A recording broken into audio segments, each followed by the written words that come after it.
जब कोई अपने प्रियजन को खोता है तो घर का हर कोना जैसे बोलने लगता है। लेकिन इस शोक के बीच एक परंपरा होती है, मुंडन। क्या आपने कभी सोचा है कि मृत्यु के बाद यह सिर का बाल हटवाना आखिर क्यों जरूरी होता है?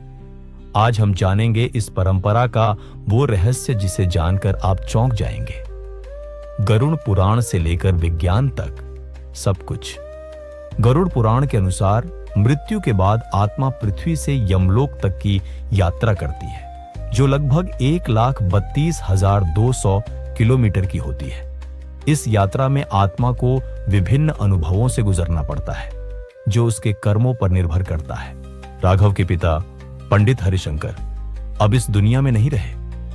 अंतिम संस्कार के बाद पंडित जी ने कहा, अब मुंडन करवाना होगा। राघव चौंका। बाल कटवाने से क्या होगा? पिताजी को तो कुछ फर्क नहीं पड़ेगा। पंडित मुस्कुराए और बोले, बेटा, फर्क आत्मा को पड़ता है और तुझमें जो बदलाव आएगा वो अमूल्य होगा।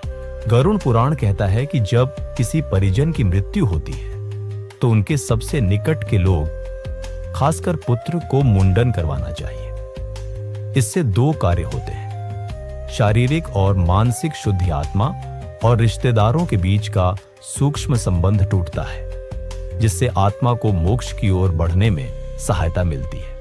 मनुस्मृति और वायु पुराण भी यही कहते हैं। जब शोक आता है तो केवल शरीर ही नहीं, मन और आत्मा भी प्रभावित होते हैं। मुंडन एक प्रतीक है जीवन के एक अध्याय के अंत और नए अध्याय की शुरुआत का। वैज्ञानिक दृष्टिकोण से देखें तो बालों में व्यक्ति की ऊर्जा और मनोदशा जुड़ी होती है। शोक की अवस्था में बाल हटाना एक प्रकार का मानसिक डिटॉक्स है।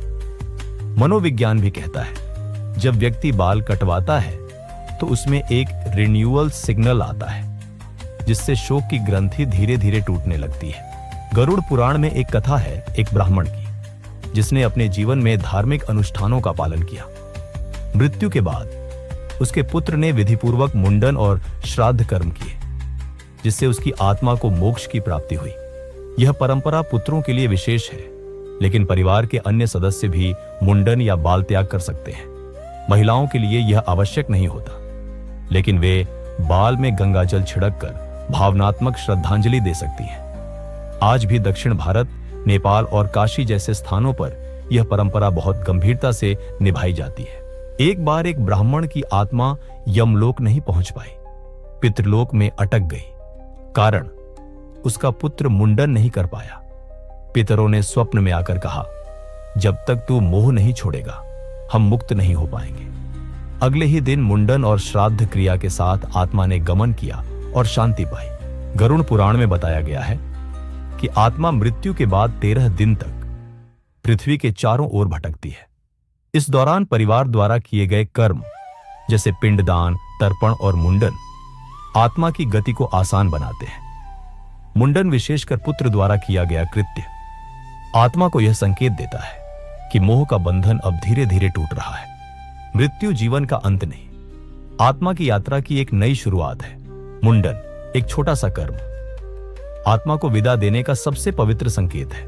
तो अगली बार जब आप किसी अंतिम यात्रा में जाएं, इन कर्मों का महत्व जरूर समझें। हमारी परंपराएं अंधविश्वास नहीं, बल्कि हजारों वर्षों की चेतना और विज्ञान की निशानी है। अगर यह वीडियो ज्ञानवर्धक लगा तो लाइक करें, शेयर करें और हमारे चैनल को सब्सक्राइब करें, ताकि ऐसे ही आध्यात्मिक विषयों की खोज हम आपके लिए लाते रहें।